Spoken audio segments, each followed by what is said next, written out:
Hello, everyone. I'm John Stumpf with the Florentine Opera. And I'm Mitra Sadeghpour, and I'm the Education Director at Minnesota Opera.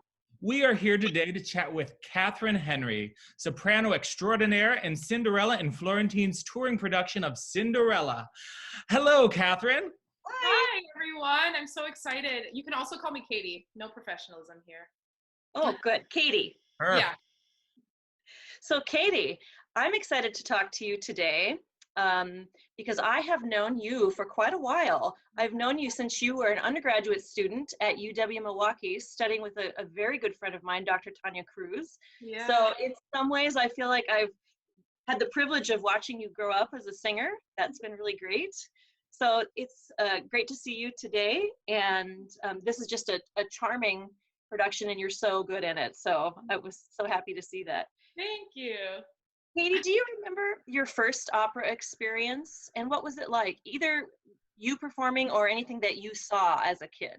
Yeah. I absolutely remember my first opera experience. Of course, in like high school, I was getting interested in voice things more. I always knew that I wanted singing to be in my life because I had grown up singing in children's choruses and church choirs, like the normal thing that kids do. And then in high school, I kind of took it more seriously and I started taking voice lessons. And my senior year, I was asked to sing an aria from Don Giovanni called Vedrai Carino. And it was very difficult, but it was very fun to like dip my toes in the opera world. And the first opera I ever saw was actually through Florentine, which is kind of a cool thing for me because I came full circle and now I'm working for this company. It was Susanna by Carlisle Floyd. Oh, And after seeing that opera, I kind of just fell in love with the art form and realized that it was the passion that I had all along. And it kind of just like burst into flames and was like, this is it. And so I kind of just decided. I used to be a bassoon major at UW-Milwaukee, which you know that, Mitra. And so after seeing Susanna, I kind of decided that voice was the path that I wanted to explore a little bit more and decided to drop bassoon. And I think I made the right decision. So, it was UWM when you decided you wanted to become a singer? Yeah. Like I said, I wanted singing to be in my life, either in singing in choirs or something like that. I knew that I wanted to sing for the rest of my life, but I didn't know in what capacity. And so it was when I was at UWM that I decided to like pursue a career in it. Yeah. Awesome. so Katie, a specific question about this Cinderella. Hmm. This opera is a pastiche, which means that it's made up of music from different operas, and this has music from 3 different operas. Hmm. How are those composers different to sing, or are they different? Oh yeah, they're absolutely different. Well, there's like different things. I guess it's not different singing technique because your technique goes through all composers, but so Rossini is one of the composers, and with his, it's in Italian, first of all, which many people don't understand like what the different languages are. So Rossini is primarily an Italian composer, and he does a lot of patter singing, which means that we speak Italian very fast and sing in Italian very fast. And it's the first time that I had ever had to do any kind of patter singing.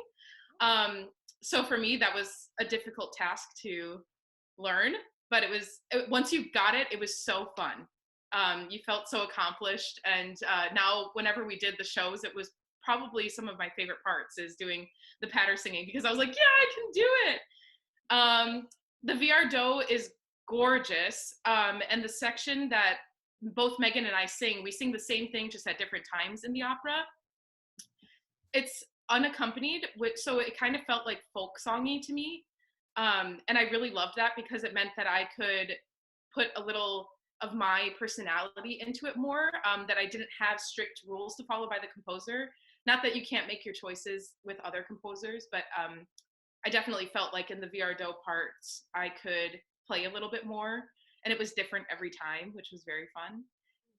And the Massenet is just amazing music and beautiful, and I love the Cendrillon that we took excerpts from. And that one was the most difficult because there was a lot of staccato singing and high singing, and it was just very fast and kind of it was just a challenge to learn, and it was a great experience for me to take that and learn it and make it my own. So Katie, were all of those three in Italian? No, Massenet and the Viardot were in French. And so we had Italian and French in the singing parts of our opera, and then all of the dialogue was in English. That's amazing. Yeah. Speaking of dialogue, the dialogue in this opera is so funny. The stepsisters, who are never on stage at the same time, made me laugh every time they came carrying onto the stage. Mm-hmm. It also had to be funny. So is comedy challenging? And can you tell us like tips that you use to sing comedy? Oh man. I guess for comedy, it was just how much fun you could have with it. I guess that's the best tip that I can give is like, don't restrict yourself to a box of like, it has to be funny. Like you just have to be yourself. And like for me, I would try to make my castmates laugh.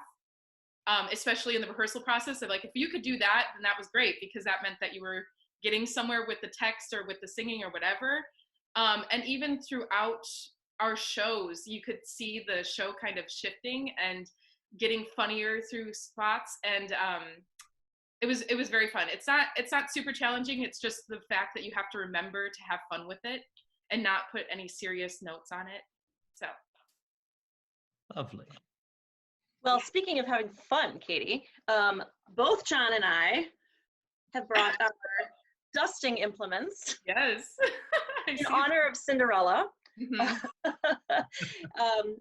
Just reminds me of some of the funny moments you had. But are there specific things, Katie, that you think the audiences, both kids and adults that are going to see this opera, should look and listen for specifically in this production?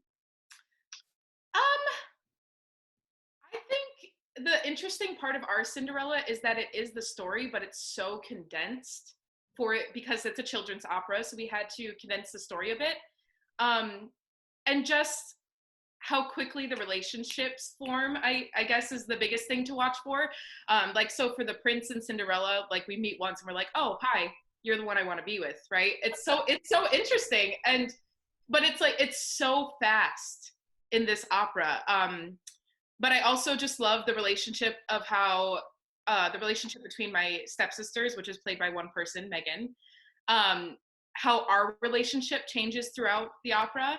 At first, I'm like very scared of her and like kind of want to run away. And then through the end of it, as time goes by, I'm just like, oh my goodness, I can't deal with you anymore. And so when Megan's trying on the shoe and it doesn't fit, I kind of like do a bunch of eye rolls being like, it's not going to fit. It's my shoe kind of. And so it's like a little different from how the natural, normal Cinderella story is told, but it's very fun. And Katie, where can the kids or the people that are going to listen to this video hear some of that patter that you were talking about that you had to work so hard on? Yeah, so the first and last big ensembles that we sing in this opera are both Rossini. And so our wonderful director, Jelena Panasic, the fun thing about it was that she not only put the Rossini in it, but at the end of the opera, we're all moving so fast that it's kind of just like, it's just a crazy mess. And then at the end, it's like, perfect picture, here we are, we're in love. And I love that. I so love that because it kind of makes the patter more interesting because we're just running around and it's like, what's happening? So like, you don't get the words necessarily, but you get the actions. And that's really cool. So Katie, pulling away from Cinderella for a second, what music do you love listening to when not doing opera? Everything. Like I said before, I was a bassoonist for I think like 9 or 10 years. So orchestra and chamber music is a big part of my life, and I love listening to that outside of opera. Other than that, I'm a big Joni Mitchell fan and like Carole King, James Taylor, all of that kind of music. Present day singers, I really like Emily King. Emily King is one of my favorite singers right now. Yeah, I listen to a lot of music. So it's not just opera. That's awesome. Yeah. What are you going to listen to later today, Katie? What are you feeling today for music? I don't even know. I don't know. Probably jazz, maybe when I'm cooking. I don't know. Who knows? I kind of just like, I go on my Spotify account and I'm just like, what's the mood today? And then I kind of just like pick something. And if it doesn't fit, then I change it. Like it's just all over the place. Jazz while cooking. That sounds like a great Friday night. Yeah. So Katie, you mentioned cooking, but are there other things that you like to do, or what are some other things you like to do when you're not practicing or performing? And I'm sure you have some more time to do that now, like many of us do, because we're inside so much. Yeah, what are some of those things? So cooking is huge. Baking specifically, John knows I bring things to the office all the time. They look yeah, I love baking. When I'm not in quarantine, I love just being with my friends. So it's very hard not being with my friends right now. But that's hard. It's hard for everybody, right? So can't complain that much. I also, when it's nice out, I love riding my bike a lot. And thankfully, I live right by Lake Michigan here in Wisconsin. So sitting down by the lake is really nice. I'm also a big tennis player. But that also includes people. So once I'm out of quarantine, hopefully that will be going strong as my tennis playing and everything like that. Yeah, I guess, I don't know, that's really it for my hobbies. Well, I'm not a very good tennis player, but I volunteer to play once we get out of quarantine. Oh, absolutely. I'll take you on, Katie. Yeah. and I'll bike with you. Yes, I would love that.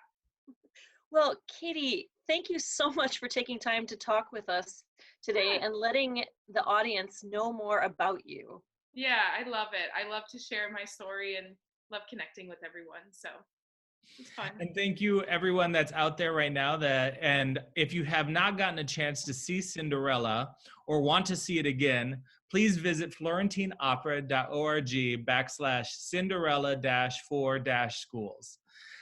Thank you again. Bye. Bye.